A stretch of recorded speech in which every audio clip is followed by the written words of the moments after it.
Hey guys, welcome back to my channel. I am doing my son's memory prayer book. He didn't come with us camping, so I thought about it after the fact that I should at least pray for him. He didn't want to come, so today obviously is not May, we're in June, but because the purpose is that he didn't come camping, I want to put May's date because that's the day that we ended up missing him for not coming. So the other thing I want to use is the gesso that I was gonna return because I didn't get to return it, but these pages, since it's a notebook, is very flimsy. So I'm gonna try to put where I'm gonna put water, a lot of water in. Probably put some of the gesso, see how it works out for me. Not sure how this will work because I only did it on my Bible journal. This is the first time I'm doing it on here, so let's see how it works, right? It's good for us to pray for our kids because, you know, even though they were raised correctly, they do tend to wind out and leave the church or stop following God for whatever reason because they want to follow their flesh. And I think that's pretty normal in this world. I mean, we see everything that goes on between TV and radio. I mean, we try to get all that stuff away from our kids, but eventually, especially if they go to public school, they still hear it, see it, you name it, right? So we should always keep our kids in prayer. I have my son who is wayward, meaning he's following his flesh. He doesn't go to church. Of course, he still believes in God, doesn't want to read his Bible anymore. We don't want to force him because he is over the age of 18. But we do want to keep him in prayer. We also have a 25-year-old, 24-year-old. No, I think she's 23. Sorry. Who also is wayward, but she's actually 1 foot in, 1 foot out. It's what I call it. And then we have a 20-year-old who obviously lives not in this country. She lives in Jamaica, who is finally going to be with us soon. And she's also, that we know of, wayward. So hopefully when she gets here, maybe we can bestow upon her something good about Jesus where she's able to come with us to church. And that'll be 2 out of 4. So let me try this out. Sorry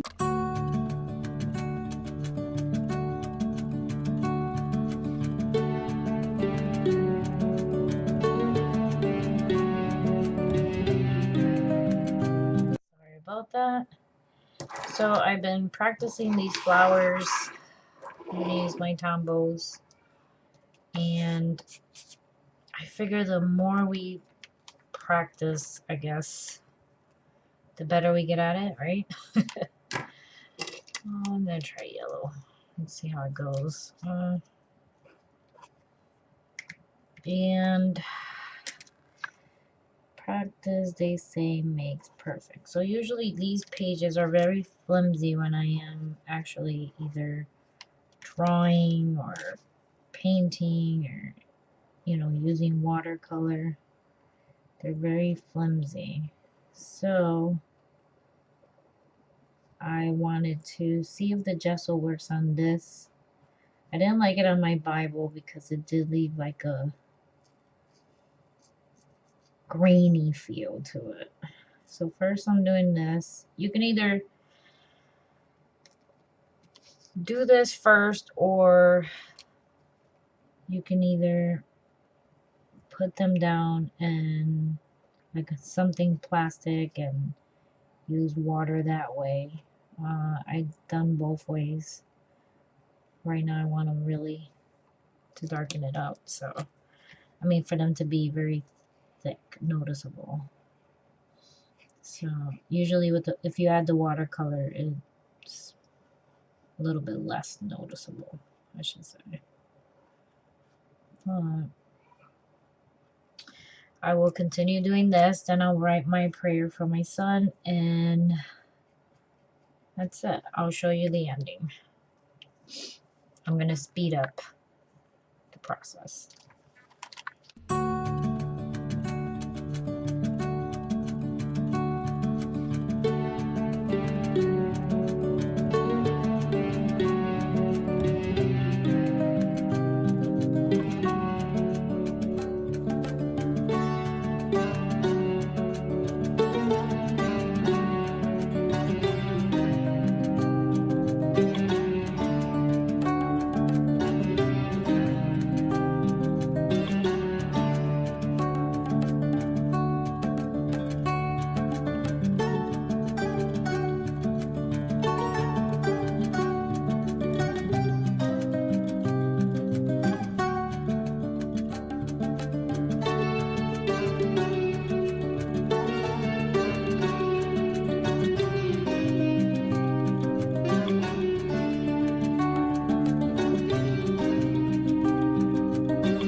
Alright guys, so here's the final result.